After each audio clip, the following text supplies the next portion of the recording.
નમસ્કાર વિદ્યાર્થી મિત્રો, 10 લર્નર ચેનલમાં આપનું સ્વાગત છે।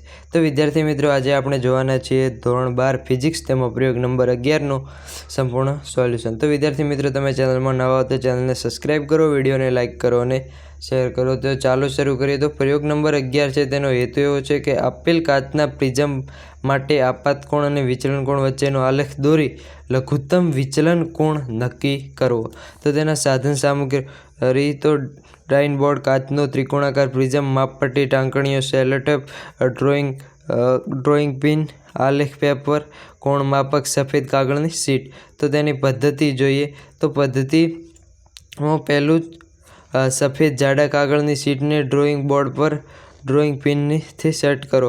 સૌથી રેખા XY અણીવાળી પેન્સિલની મદદથી કાગળને સમાંતર દોરો।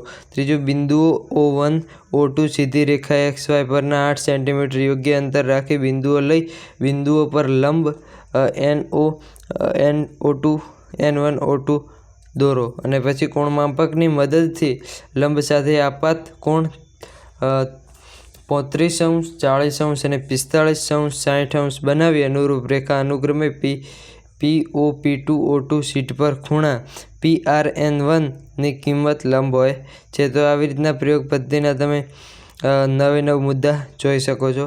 અવલોકન છે। અવલોકન પહેલું જ કે કોણ માપકનું લઘુત્તમ માપ ખાલી જગ્યા તો 0.1 ડિગ્રી, પ્રિઝમ કોણ 60° થશે।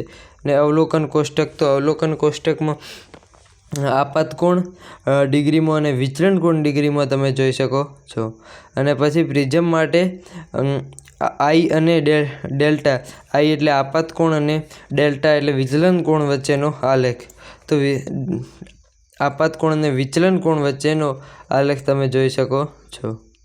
ગણતરી, તો ગણતરીમાં ડેલ્ટા એમનું મૂલ્ય 40°, પરિણામ ડેલ્ટા M 40° થશે। અને સ્વમૂલ્યાંકનના પ્રશ્નો, તો તેમાં પહેલો જ પ્રશ્ન છે કે I અને ડેલ્ટા વચ્ચેનો આલેખનું વિશ્લેષણ કરો।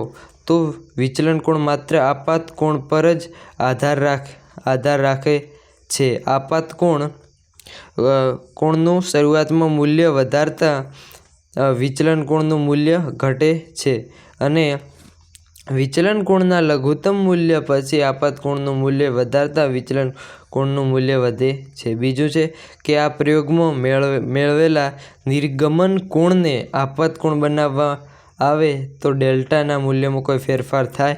જો હા તો કેમ? જો ના તો કેમ? તો કે નિર્ગમ કોણને આપાત કોણ અને આપાત કોણને નિર્ગમન કોણ બનાવવામાં આવે તો ડેલ્ટાનું મૂલ્ય કોઈ ચોક્કસ ફરક પડતો નથી, કારણ કે આપાત કોણનું મૂલ્ય અને નિર્ગમન કોણનું મૂલ્ય બને છે અને નિર્ગમન કોણનું મૂલ્ય આપાત કોણ જેટલું જ બનતું હોય છે। પછી ત્રીજો પ્રશ્ન છે કે જો આપાત કોણ ઘટાડતા જઈએ તો શું થાય? જો તમે માનતા હોવ કે તેમાં કંઈક લઘુત્તમ છે તો તેનું સૂત્ર સૈદ્ધાંતિક રીતે શોધો। જો Iનું મૂલ્ય લઘુત્તમ આપાત કોણ કરતાં ઓછું હોય તો શું થાય? તો કે જો Iનું મૂલ્ય એ લઘુત્તમ આપાત કોણ કરતાં પણ ઓછું કરવામાં આવે તો વિચલન કોણ વધે અને જેની સાથે સાથે નિર્ગમન કોણ પણ વધતો જાય અને સૈદ્ધાંતિક સૂત્ર F બરાબર I વત્તા E માઇનસ A પ્રમાણે મળે છે। તો વિદ્યાર્થી મિત્રો, આ તો ધોરણ 12 ફિઝિક્સ તેમાં પ્રયોગ નંબર 11નું સંપૂર્ણ સોલ્યુશન। તો વિદ્યાર્થી મિત્રો, વિડીયો પસંદ આવે વિડીયોને લાઇક કરો, ચેનલને સબસ્ક્રાઈબ કરો। Thank you.